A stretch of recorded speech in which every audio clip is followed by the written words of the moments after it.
Hello, how's it going?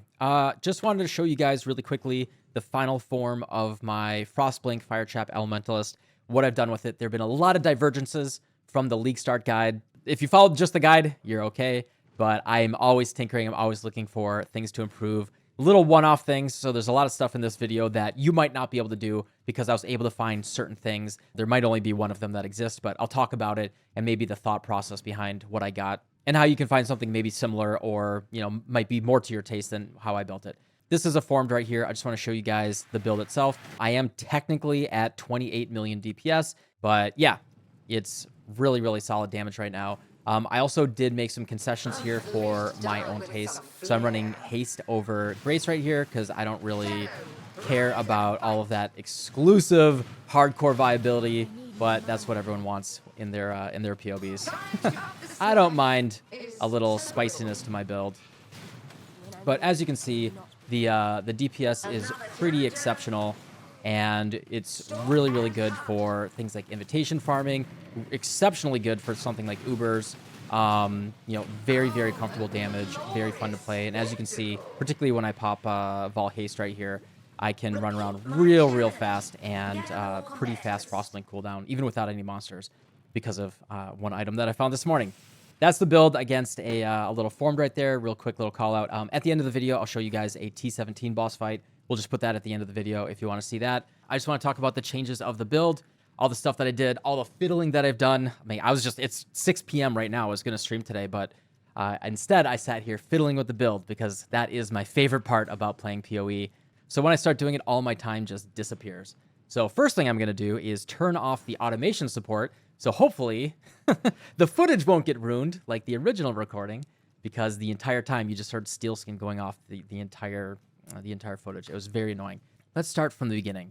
What I would say initially to kind of set the tone is the build was initially put together with, it has a year of baggage effectively, where it's kind of slow to move, kind of adjusting it based on certain economic big changes. And I'm basically making excuses right now for Legacy of Fury. So these boots are incredible.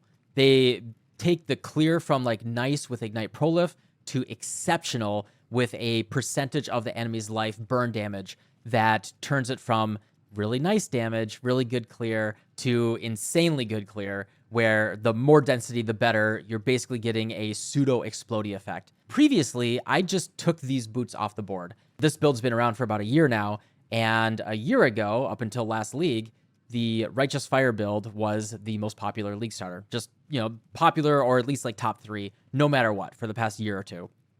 And Legacy of Fury, for the first week of a league, has been traditionally at least a few divines. So I kind of just wrote it off in terms of a league start item. But this league, on day 2, it was 15 chaos. On day 3, you could buy a perfectly rolled one for 20 chaos. And then on day 4, which is what I did, you could buy perfectly rolled ones for 15, 20 chaos, and then double corrupt them for 30 chaos each. Double corrupt temples have been going up a little bit, but now even going for nice double corrupts, even going for a double corrupted lightning coil on league start, you can do this on day 3, day 4 right now for a very, very approachable price. Particularly, you can 6-link your lightning coil with the Black Morrigan recipe.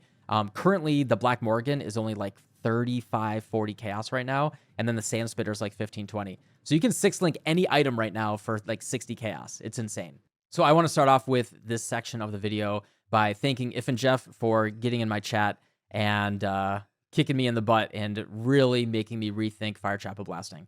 I had dismissed it in the past, and I still think early on, for League Start specifically, regular Fire Trap is just way more comfortable and better to use.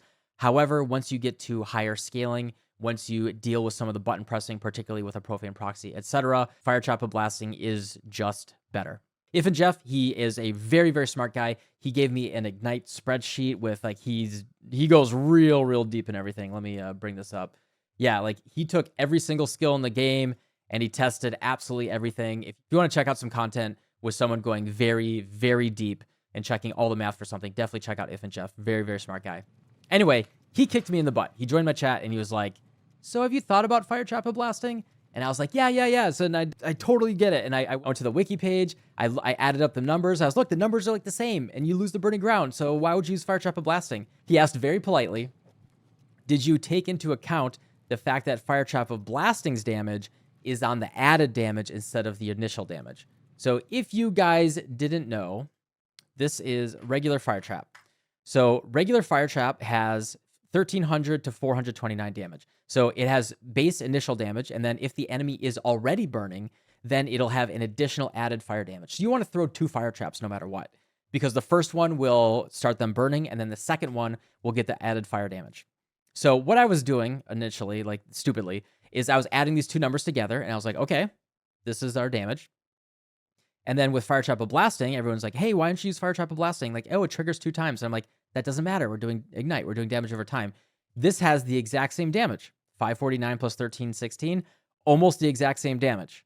And I'll give you a second. Just pause the video, think for a second, see if you can detect it instead of me being just dismissive right away. Why Fire Trap of Blasting is better for an Ignite-based build, even though you lose the Burning Ground. You'll notice we lose the Burning Ground. The answer is the added fire damage against burning enemies. So if you look at these numbers here, the big number for regular Fire Trap is the initial damage, whereas of Blasting is on the added fire damage. The added fire damage gets the effectiveness of added damage. So this number is actually 2.6x larger than the regular Fire Trap.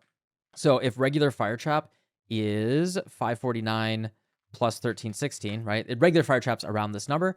The actual damage that we're doing if the enemy is already burning is 1316 times 2.6 plus 549. It's actually nearly 4,000 damage. It is that much more. Now, we do lose the Burning Ground effect, and in fact, the Burning Ground from Fire Trap is very, very high. However, we have trusty old Flame Surge, and this is actually what regular Ignite builds that are not regular Fire Trap use, is you use Flame Surge to create a Burning Ground effect. The reason why we don't use Flame Surge with regular Fire Trap is you can only get the effect of 1 Burning Ground, and Fire Trap is just a bigger Burning Ground.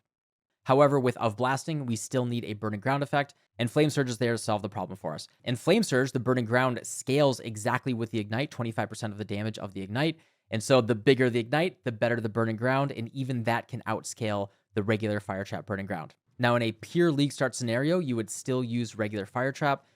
A of all, you don't have to farm a Transfigure Gem, and then B of all, there's the button issue.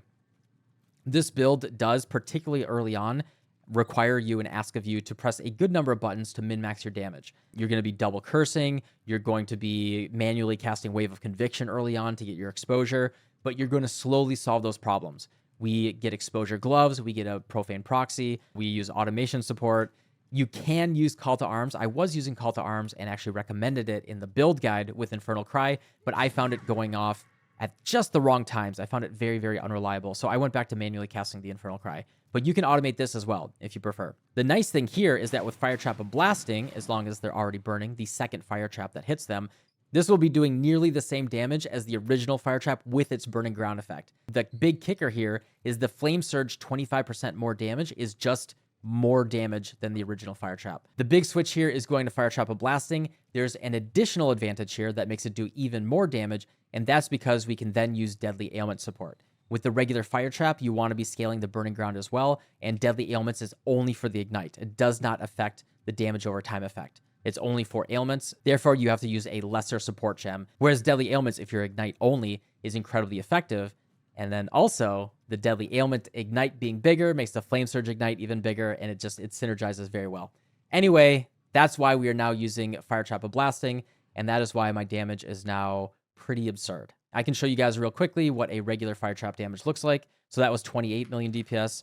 Let's just go to this real quickly. Turn off the Flame Surge. Fire Trap right here. Turn off the Of Blasting. Turn off Deadly Ailments. Put on a crappy one that we don't really want to be using. Let's see. Yeah, so we have to use something like Efficacy here. And as you can see, I go from 28 million DPS to 17 million DPS. Fire Trap of Blasting is just that good. It gives me 65% more damage just going to Fire Trap of Blasting. So if you're going to do anything, if you're going to take anything away from this video, that's what you're going to do. Gigantic thank you to If and Jeff for kicking me in the butt and forcing me to actually think about and do the math there for real. I'm going to leave the gear for last, so that'll be at the end. I do want to talk about the passive tree and what I've done here, and this change was just this morning. I was doing a full spell suppression setup. I was running Grace before. I was very, very alive. until today. I was very defensively focused. You can see I am level 99. I have leveled up to 99 by just being very, very defensively oriented. But I wanted to take the build in a slightly different direction and just go for speed and comfort and fun and not worry about just being as tanky as possible. So you can still run Grace and max spell suppression if you want to do that. I'm at 84% plus lucky, so it's pretty good mathematically. I'm actually at 97% suppression, which I'm perfectly happy with if I'm not looking to be fully hardcore viable. The big standout things that I'm doing here is I unspec'd out of the suppression nodes right here. I actually am still keeping these nodes. If you recall from the POB that I recommend, it's actually specking out of these when you go into cluster jewels, but I have this. So this is a lethal pride right here that gives me 10 and 20% faster ignites. So that is just without any other source of faster ignites, that is just 20% more damage for my build. So not only does it give me that, it also gives me a 5% increased strength. And then every single node here also gets +2 or +4 flat strength. And this is just really, really big for hitting our strength requirements on the build. So yeah, I have videos in the past for how to find timeless jewels. You can look it up as well. There's plenty of instructions on how to do it, but you can do something like this to eke out damage of your build in a unique way. But again, this is, I can't really recommend just using this because it's so unique. And then the next thing is the cluster jewel setup. This is the same thing from the build guide, but I found this morning. I was able to grab this very, very luckily for 8 divines. It is a double haste. This is actually why I went to haste. I saw this and I was like, how much evasion do I lose if I drop Grace? Do I really need Grace? Because this looks really good. I was just looking for dot multi, but what I did is I searched for dot multi on a Watcher's Eye and I just scrolled down. I just went for a little window shopping, seeing if there's anything I wanted to buy. And I saw a double haste with the Malevolence Watcher's Eye. The increased cooldown recovery rate of movement skill is just so nice. You notice it with the Frostblink here. Now, if you perfectly Frostblink into a pack of monsters, it's going to cool down really, really quickly. You're not even going to notice. But if you get like a small pack of monsters, or if you want to Frostblink onto like 2 monsters, that longer cooldown is going to make it very uncomfortable. You have to be very cautious about that, right? Like, hey, do I maybe want to throw a fire trap and just keep going? Whereas with this, you save so much cooldown. You see my Frostblink here goes from 1.72 to 2.5. So I'm getting a gigantic percent of my cooldown off, even if I'm using my Frostblink in a very inefficient way. This really rounds out the uncomfortable sections of a map where maybe there's a couple stragglers and you just want to Frostblink and go. And then just the unaffected by temp chains is just really, really nice to have. Now I just run temp chains maps and I don't really worry about it, which is pretty great. Normally I roll over those because I just hate temp chains. So that's the passive tree and all of the gem changes. And then what is left is the gear. So regarding the uniques, I have Malice, we corrupted it. Lightning Coil double corrupted, and the boots are double corrupted. Would be interesting to go to a +4, but I actually really like the increased damage because that will also affect our Frostblink. And that thought process actually segues really nicely into the next thing. And this is actually probably going to be the next video. You guys get a preview of the next video because we finally had a successful graveyard craft right here. We made a +1 all spell skill gem, +1 cold spell skill gem. Wait a second. Cold damage to spells? What? And critical strike chance for spells. What? Scepter. And I want to explain what this is. Now, I would be perfectly happy with fire, but I actually think plus cold for the quality of life and the comfort of the build is a little bit better. If you didn't know, most spells will scale more efficiently than other skills in the game, than particularly attacks, going up until about level 30. And Fire Trap actually scales better than many other spells at how efficient it is going up until about level 30. You're going to get over 10% more damage per level on Fire Trap up until about level 30, but then after that it tapers off and you're looking at more like 5 to 7% more damage per level. Frostblink is only level 25 right here. It's 25 now. It was actually 23 yesterday, but then we crafted this scepter right here. This was a full big graveyard craft. I'll make the video on it probably tonight or tomorrow. This is what we ended up with. I was going for +1 all, +1 fire. I actually had a few avoid colds in there, but we ended up with all cold anyway, crazy enough. And we originally had, where that Malevolence was, we originally had T1 increased cold damage as well, and we ended up annulling that and then Hunter Slamming. The Hunter Slam actually ended up being trash. Then I had to annul non-caster. You can craft, cannot roll caster, and then annul. All the other mods are caster, so it will only remove that 5th mod. Or your meta mod, which happened a lot. It cost a lot of money. Let's just say it was expensive. But we annulled, I think it was like 5 or 6 times, and then I did hit T2 Malevolence Aura effect. So we have a very, very cool scepter right here.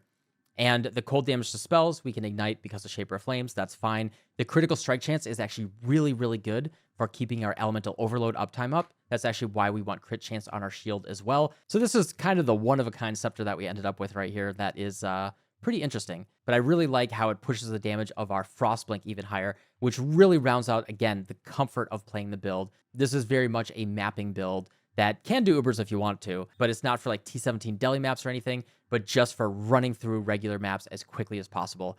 And with something like this, pushing your Frostblink damage higher, even in the pseudo 5-link in the gloves, you're going to be really, really happy with that. Speaking of the gloves, I actually just crafted a new pair this morning. In the last video, if you recall, Essences of Delirium were 70, 80 chaos each, but that was because of a bug. You were not able to upgrade the essences properly. GGG fixed that. The price of the essences fell down to like about 20 to 25 chaos each, and I bought a bunch of them this morning. I bought a new pair of gloves for T1 spell suppression, and I crafted this. Also, T1 spell suppression is down to 3 divines per, so I was able to grab that. I used Essence of Delirium until I hit a good life and res. Then I crafted Suffixes Can't Be Changed, used a Veiled Orb, and tried to unveil +2 gems. That took 3 tries. This cost about 10 divines, so not too crazy for what I ended up with. And then we get +2 socketed AoE gems here instead of the crafted +1, giving our Frostblink more damage and better clear damage for us as well. Not to mention that the higher level of Frostblink also gives you increased cooldown recovery rate, also makes it more comfortable for clearing your maps. Now, the next thing you'll notice here is I am not using fire damage over time multiplier for my Exarch implicit. I am using increased trap throwing speed. So previously, I had no trap throwing speed. I just looked at it and I was like, you know what? That's fine. Like, this isn't that slow. You can throw your traps. You're good to go. You only need to throw a couple. You're going to deal your damage and then run around. It's okay. But this league, a few people convinced me to really try using trap throwing speed and, give it another shot. And I have a combined 21% trap throwing speed. I also crafted on my belt suffix right here. You can see the difference, right? It is just night and day how comfortable it is. If you need to throw a couple traps in the middle of a fight, a lot of high density monsters around, throw a couple and you're not really locked down for as long. In the future, we will now be recommending a trap throwing speed. It feels so much better. We lose only a little bit of damage. We lose, 10 to 12% fire dot multi. Not a big deal. And just the quality of life that we get is absolutely worth it. If you want to know about the shield, you can check out the last video. But this is pretty close to a best-in-slot shield. You want fire damage, +1 fire gems, crit chance for spells, life, and some res on the suffix, and then crafted spell suppression. Because this is an energy shield base, you can only get the +1 fire on an energy shield base, so you need to craft the spell suppression on there, which again makes the spell suppression tighter. This is not really a league start style shield. You want to just go for a regular spell suppression base for that. But later on, when you get more spell suppression, particularly when you get tattoos right here, this can round it out and make it feel a lot more comfortable. And then you can go for more damage. This was my amulet on day 2. I ROG crafted this, and it's still really, really solid and really nice. It has so many attributes on it that it's really hard for me to get away from it. So I'm just going to be stuck with this forever. I could go for a fractured +1 and go for dot multi and then force fire and do all that, but that would be an absolute pain in the butt, and I'm not really interested. That would be your god tier best in slot amulet, but I'm very happy with this right now, and it's just kind of a fun, unique type of item right here that I made myself that I'm very happy with. Quickly to go over the gems right here, if you're curious, Divine Blessing, Malevolence, Skitterbots right here, Shield Charge with faster attacks, Tempest Shield, and then I'm using Haste instead of Grace. Absolutely run Grace if you want to be tankier, but I'm happy with my lower evasion and just doing more damage. Infernal Cry, Vitality, and Flame Surge. So that's the thing, is after we ignite the enemies now, you have to wait until the Flame Trap goes off. Once it pops on the enemy and they are ignited, then you can hit them with the Flame Surge. It'll create a burning ground underneath them that will deal all the damage. But you're going to do so much damage that you probably don't need it most of the time. It's basically just for bosses. Elemental Weakness, Automation with increased duration and Steel Skin. This is just for really high uptime. And honestly, the increased duration here is probably pretty silly.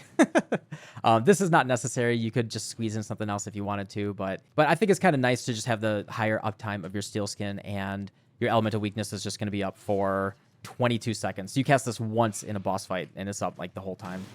Frostblink, Combustion, Cold to Fire, and Ignite Prolift. And then Flammability in the Profane Proxy. And then as you can see, because we have so much plus gem levels, plus fire gem levels, we have a 27 level Flammability right here from -43 res.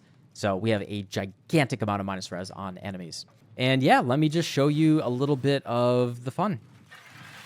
What it looks like and how fun it is. It's a blast. I'm happy that I played at this league. I mean, I'm always happy that I'm playing it. But yeah, You know, as soon as I start playing a build, I just want to fiddle and play with it and find new stuff that I can change. And then it feels so good, particularly with this Watcher's Eye. I get so much, you know, just quality life from being able to Frostblink at will all the time. Oh, this is actually with Enfeeble, so I'm missing a lot of damage here. Well, we won't even be able to tell.